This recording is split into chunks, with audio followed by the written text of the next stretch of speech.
PPI சேனலுக்கு வரவேற்கிறோம். பலரும் அறிய வேண்டிய அவிழ்க்கப்படாத சில முடிச்சுக்களோடு கடலுக்கடியில் உறங்கிக் கொண்டிருக்கிறது ஒரு தேசம். இத்தேசம் பற்றி நீங்கள் அறிந்துள்ளீர்களா? தமிழர்களாகிய நாம் கண்டிப்பாக தவறவிட்டு விடாது அறிய வேண்டிய ஒரு தேசம்தான் இது. அறிவோம் வாருங்கள். குமரிக்கண்டம் என்று சொல்லப்படுகிற பரந்துபட்ட ஒரு நிலப்பரப்புதான் இத்தேசம். கண்டம் என்று சிறப்பித்து கூறுமளவிற்கு பெரியதாக பரவி கிடந்தது. இதுதான் எமது பழந்தமிழகம். தெற்கே அவுஸ்திரேலியா, மேற்கே ஆப்பிரிக்கா, வடக்கே தற்போது உள்ள இந்தியா முதலியவற்றை தொட்டுக்கொண்டு இலங்கையையும் உள்ளடக்கி கிடந்ததுதான் நாம் கொண்டாடி போற்றும் குமரிக்கண்டம். இதுவே உலக நாகரிகத்தின் தொட்டில், கன்னித் தமிழ் முன்னோரின் இருப்பிடம். இக்கண்டத்திலேதான் மாந்த இனம் தோன்றியது.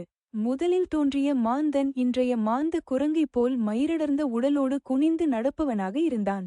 இவ்வகையான விலங்குத்தன்மை கொண்ட மாந்தனை ஆய்வாளர்கள் இலெமூர் என்று பெயரிட்டு அழைத்தனர். இக்கரணியத்தால் குமரிக்கண்டம் ஆய்வாளர்களால் இலமூரியா என அழைக்கப்பட்டது. இந்த விலங்கியல் மாந்தன் பல்லாயிரம் ஆண்டு கால வளர்ச்சியில் நிமிர்ந்து நடக்கவும் ஒலிகள் மூலம் தன் எண்ணங்களை வெளிப்படுத்தவும் கற்றுக்கொண்டான். ஆய்வாளர் முடிவின்படி மாந்த நாகரிகமும் உலகின் முதல் மொழியும் தோன்றிய இடம் குமரிக்கண்டமாகும். தமிழ்மொழி ஆய்வில் 50 ஆண்டு காலம் மூழ்கி திளைத்த செம்புலச் செம்மல் தேவநேய பாவாணர் தமிழிலுள்ள அத்தனை இலக்கியங்களையும் துருவி துருவி ஆராய்ந்தார்.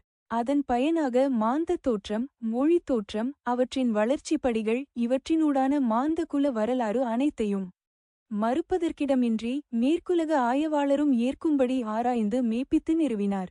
இதன் விளைவாக முதல் மாந்தன் தமிழன், அவன் பேசிய மொழி தமிழ்மொழி, அவனது பிறந்தகம் குமரிக்கண்டம் என்பதை கண்டறிந்தார்.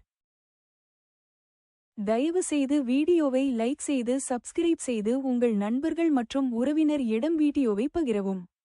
வீடியோ பார்த்ததற்கு நன்றி.